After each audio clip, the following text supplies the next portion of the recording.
kokopit itu jangan pakai sendok teman-teman, karena nggak akan selesai. Garing. Garing. Jadi saya menggunakan ini ya, toples. Jadi saya menggunakan toples ini untuk mengangkut si kokopit. Nah,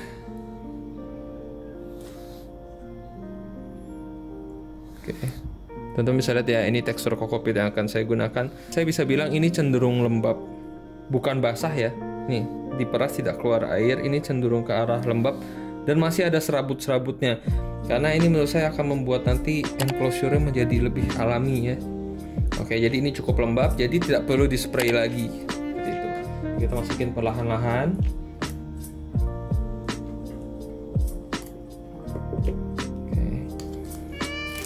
Ya teman-teman, perlu teman-teman ketahui, kira-kira tarantula yang akan datang nanti ukurannya kurang lebih 3 cm. Jadi kita buat kurang lebih ya seginilah. Kurang lebih paling aman 2,5 kali ya dari besar tubuhnya. Kenapa harus 2,5 kali? Karena itu akan memudahkan dan membuat pertumbuhan mereka nanti menjadi lebih maksimal juga, dan mereka bersembunyi juga menjadi lebih nyaman. Jadi kurang lebih kita akan membuat sekitar 3, 1, 2, 2,5. Jadi kurang lebih akan sekitar segini, dan kemudian dekorasinya akan ada di atasnya. Oke.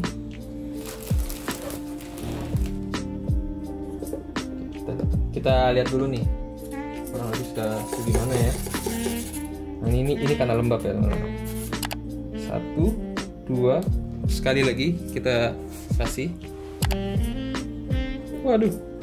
Wow. Okay. Nah ya teman-teman, ini sudah kurang lebih tinggi kokopitnya, cukup untuk tarantula opportunistic burrower 3 cm nanti. Kemudian yang akan saya buat adalah dekorasi dengan meletakkan sphagnum moss. Oh ya, ini untuk detail sphagnum mossnya ya. Jadi sphagnum moss ini udah saya bilas dan saya peras sampai tidak ada yang menetes, dan juga sudah saya biarkan cukup lama, jadi dia bisa dibilang menuju ke arah kering. Oke, sekarang kita masukin dulu. Saya akan membuat ini ada di daerah ujung ya, karena saya orang yang cukup suka sesuatu yang simetri.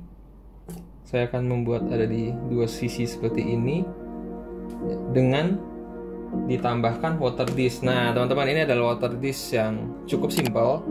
Ini adalah sebuah tutup botol. Jadi teman-teman, kadang kalau misalnya kalian butuh suatu water dish untuk tarantula di atas 5 cm ya, sebenarnya teman-teman baru menggunakan ini. Jangan pada saat seling kalian menggunakan water dish seperti ini, karena tidak semua tarantula itu bisa berenang teman-teman. Takutnya nanti ada tarantula yang tenggelam dan akhirnya mati, atau over humidity. Jadi karena ini tinggi, saya cabut dulu ininya. Jadi lebih rendah sedikit ya. Dan ini pun water dish, karena untuk ukuran 3 cm ini masih cukup, bisa dibilang cukup besar. Jadi isi airnya jangan penuh. Kita letakkan di sudut seperti ini. Sudah. Kemudian kita kasih dekorasi.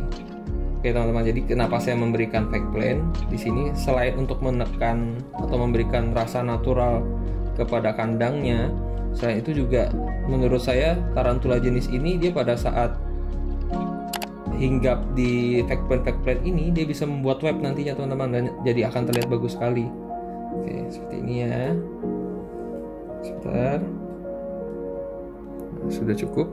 Nah kemudian teman-teman, jangan lupa, karena tarantula ini adalah tarantula sling, kan kasihan tuh, kita tambahin sedikit dulu moss ya.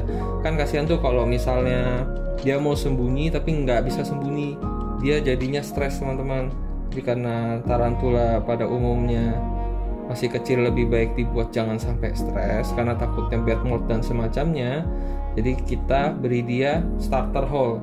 Apa sih starter hole itu? Jadi secara pribadi, apa yang saya pelajari adalah starter hole itu adalah sebuah lubang yang kita buat, bukan yang dia buat. Jadi sebuah lubang yang seakan-akan sudah ada, dan biasanya saya akan membuat seperti ini. Misalnya saya akan membuat dia itu masuk dengan diagonal seperti ini ya. Jadi teman-teman, sekali lagi ya, jadi kalau misalnya ini lurus seperti ini, itu menurut saya itu tidak nyaman sama sekali teman-teman. Karena bayangin kalau kita jatuh ke jurang yang betul-betul masuk seperti ini, kita mau keluar lagi kan terasa tidak nyaman. Tapi kalau diagonal seperti ini, kita masih bisa merangkak keluar dengan nyaman, seperti itu. Nah, karena saya pribadi sukanya supaya si tarantulanya lebih bisa bersembunyi dengan nyaman daripada saya bisa lihat dengan nyaman, ya, perbedaannya itu ya. Untuk burrower, saya akan membuat lubangnya di tengah dan saya masukin cukup dengan jari saya seperti ini. Saya putar sedikit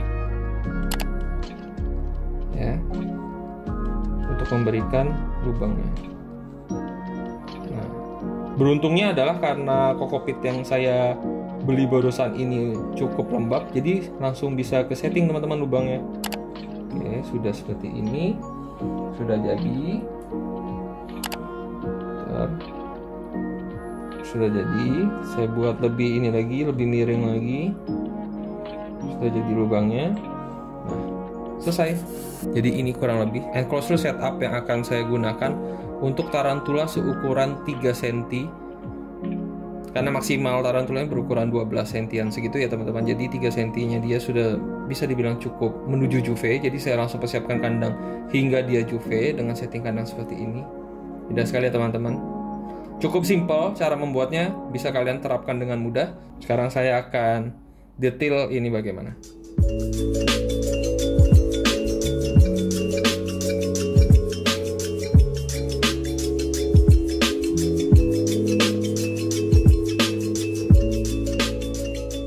Teman-teman, cukup sampai situ.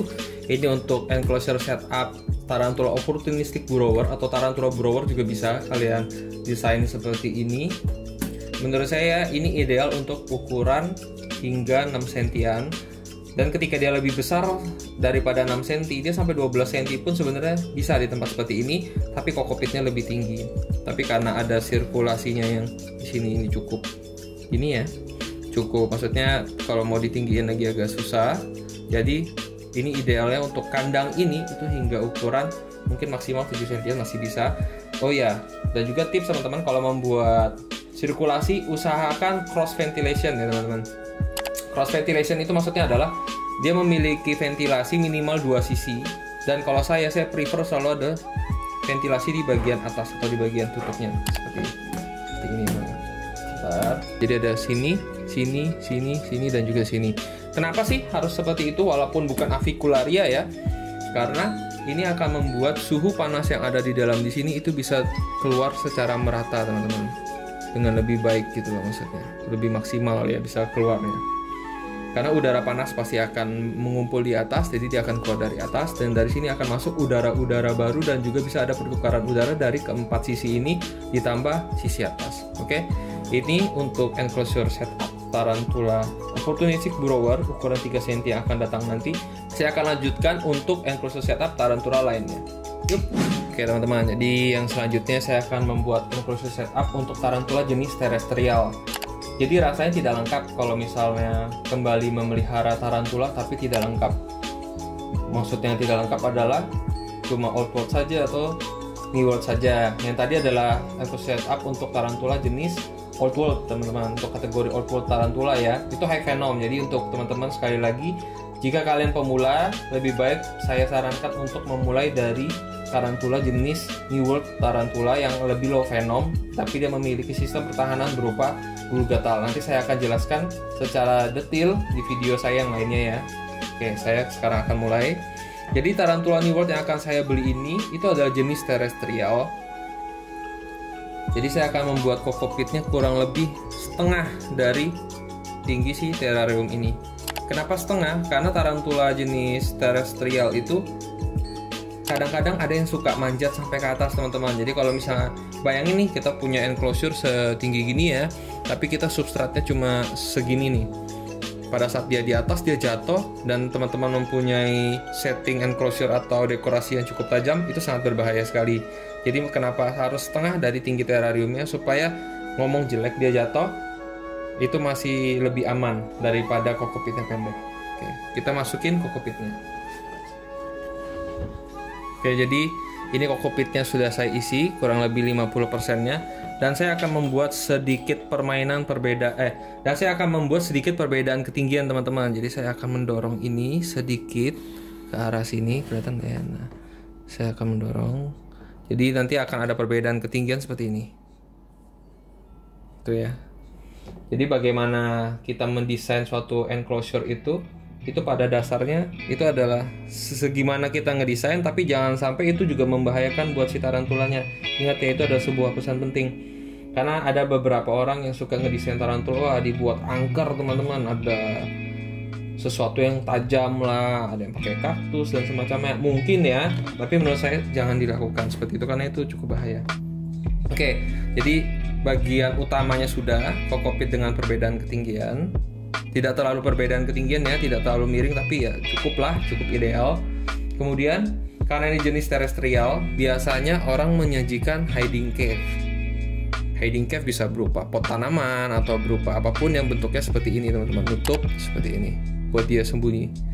Tapi saya tidak, karena menurut saya lebih baik membuat tarantula terestrial saya mempunyai karakter yang berani. Jadi setiap orang mempunyai apa yang dia senangi ya. Kalau saya lebih ke arah situ. Jadi saya cukup memberikan dia sebuah tempat yang buat dia seakan-akan kalau di atas ini kita seperti melihat raja teman-teman, kayak Lion King. Jadi kita taruh di sini. Karena ini tarantula terestrial yang masih berukuran kurang lebih 5 cm. Jadi kita taruh di sudut sini. Jangan terlalu sudut. Sudah. Nah, kenapa sih jangan terlalu sudut? Karena saya mau menambahkan sphagnum moss. Sphagnum mossnya kita taruh. Kurang bagus ya, lihat kayak manusia ya berambut. Kemudian saya kasih lagi water dish. Jadi teman-teman, water dish itu bisa banyak yang kalian bisa gunakan ya, entah tutup botol atau benda sederhana seperti ini sekalipun. Yang penting dia bisa menampung air, dan ketika ini anggapannya kotor atau terkena kokopit masuk ke sini, teman-teman harus ganti dengan yang baru atau minimal dibersihkan. Oke. Saya mau buat fake plane. Kenapa saya kumpulkan di sini? Salah satu alasannya adalah supaya nanti tarantulanya akan merasa, oh ini daerah tempat saya sembunyi nih. Jadi akhirnya udah dia di daerah sini terus. Akhirnya dia nanti akan terbiasa untuk naik ke sini. Itu yang berdasarkan pengalaman saya ya. Oke, sudah cukup sederhana sih menurut saya ya untuk desain enclosure terestrial. Kemudian saya tutup.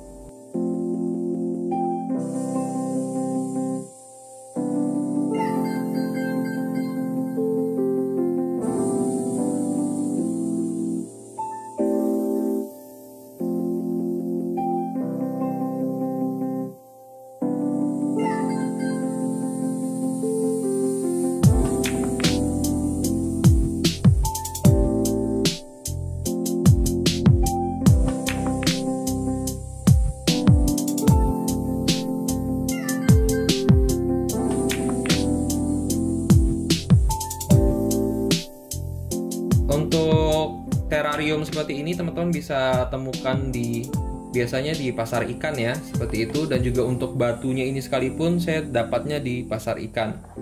Kalau di Surabaya saya dapatnya di Gunung Sari teman-teman, seperti itu. Sphagnum moss sekali lagi itu ada di toko tanaman. Kemudian tutup dan selesai. Nah jadi teman-teman, kalau teman-teman mau bawa ke gathering nih keren banget nih. Kan kalau misal kalian nih ada yang seneng sama ada cewek di komunitas misalnya ya, siapa tahu ini bisa memikat kalian, tergantung kalian bagus nggak desainnya. Salah ya. Tapi tetap ingat ya, walaupun ini ada pegangannya tetap tahan bawahnya, karena takutnya terlalu berat malah tumpah jatuh kan, malah sia-sia jadinya nanti. Jadi ini kalau kalian bawa gathering, kalian pegang seperti ini lucu sekali teman-teman. Menurut saya secara pribadi ini imut gitu loh, cute tapi juga keren. Oke, jadi sekarang kita lanjut ke enclosure setup tarantula yang lebih besar. Oke, jadi ini adalah enclosure setup untuk tarantula jenis yang 3 cm tadi itu sama. Ini adalah betinanya yang saya beli, sudah adult female. Jadi saya membuat dia di enclosure setup yang seperti ini. Loh, dia kan opportunistic grower tuh, nggak apa-apa diberikan enclosure setup seperti ini. Ini kan sebenarnya lebih pas buat terestrial. Misalnya ya ada yang komentar seperti itu, maka saya cuma bisa bilang seperti ini. Seadanya ini, kebetulan saya cuma ada ini, tapi saya akan membuat bagaimana dia senyaman mungkin. Karena jika saya membuat starter hole yang 2 kali tinggi badannya tidak pas, jadi saya memutuskan untuk menambahkan elemen lainnya. elemen lain seperti ini nih, berupa kayu sebagai hiding cave-nya. Teman-teman harus lihat nih bentuk hiding cave-nya, dia masuk teman-teman. Ada lubang ke sini. Nah, ini sebenarnya pas banget buat burrower. Oke, kita akan lanjut ya. Jadi, teman-teman kembali tetap sama. Kita buat dulu, kita masukkan dulu kokopitnya. Nah, karena pakai mangkok kayak tadi lambat tuh, gini bisa berapa kali. Jadi saya tuang langsung teman-teman.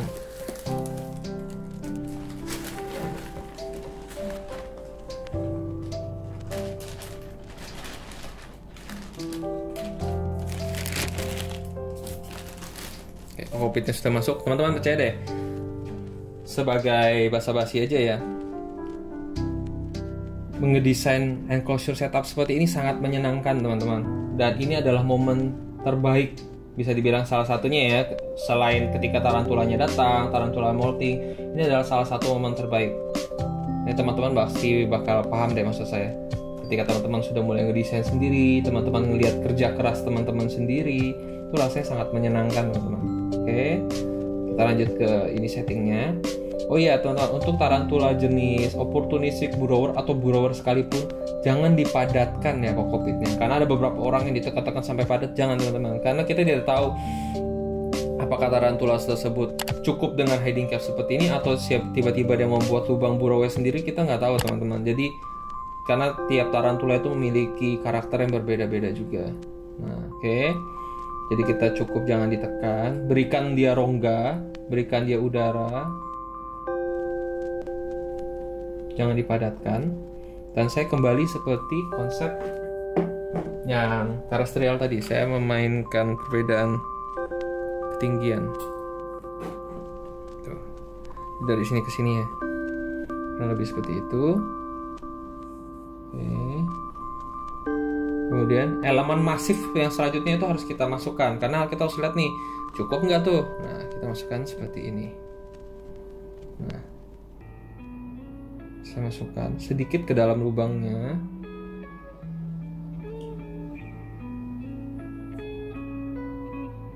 Oke.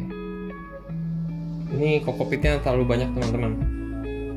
Karena walaupun saya masuk gini, ini terlihat sudah pas, tapi di sini masih ada kokopitnya. Jadi ketika dia nanti mau burrow, tuh seperti itu, kelihatan ya, kokopitnya masuk ke lubang, masuk ke dalam sini maksud saya. Jadi dia kurang, tidak bisa menjadi tempat sembunyi dia yang baik lah, kurang lebih seperti itu. Jadi saya harus mengurangi dulu kokopitnya. Ya lebih baik teman-teman trial and error daripada teman-teman mencoba untuk membuat sesuatu yang terlalu perfect, tapi teman-teman tidak belajar dari hal tersebut. Jadi lebih baik kita salah dan kita belajar daripada kita selalu benar tapi kita tidak pernah belajar. Iya.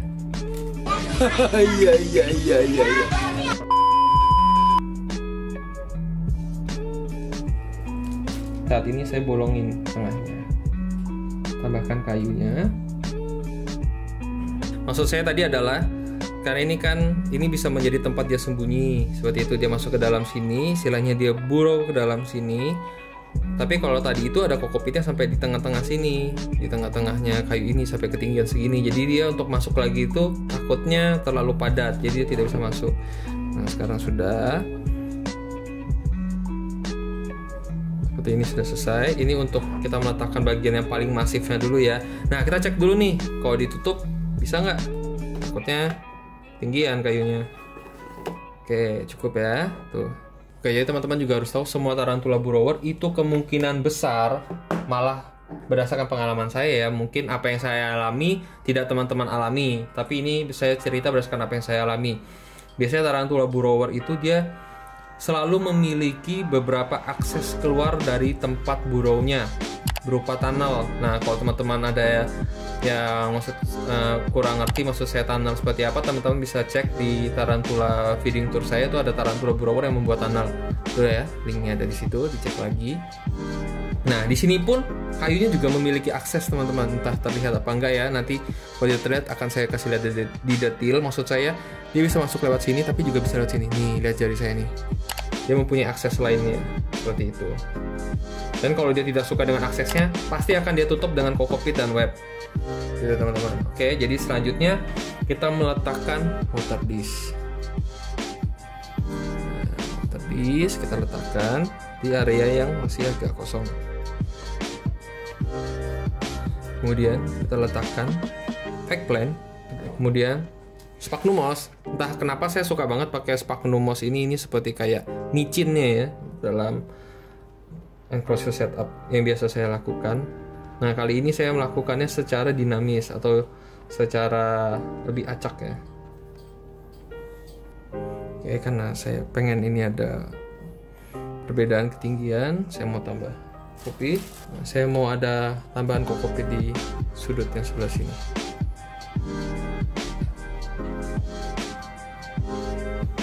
Nah, kelihatan seperti bukit gunung, kemudian diratakan. Selesai. Ini dia enclosure setup untuk tarantula opportunistic burrower adult female dengan ukuran kurang lebih 12 cm. Kurang lebih ya, jadi bisa saja lebih seperti ini. Oke, kita akan kasih lihat detailnya.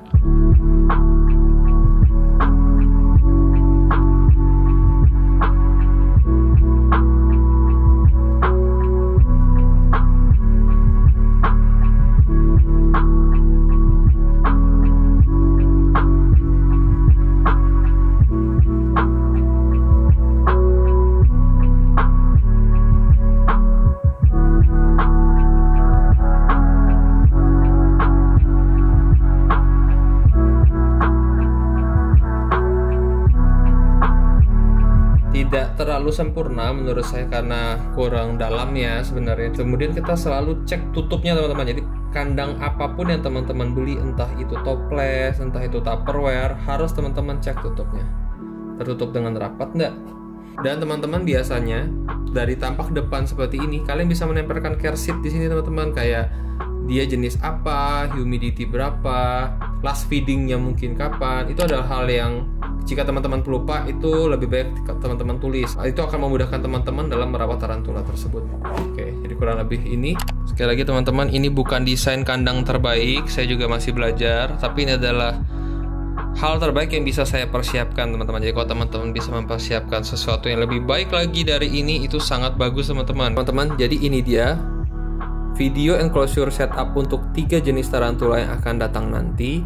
1 terrestrial, 2 opportunistic burrower, yang ini bisa kalian pakai untuk terrestrial juga ya sebenarnya.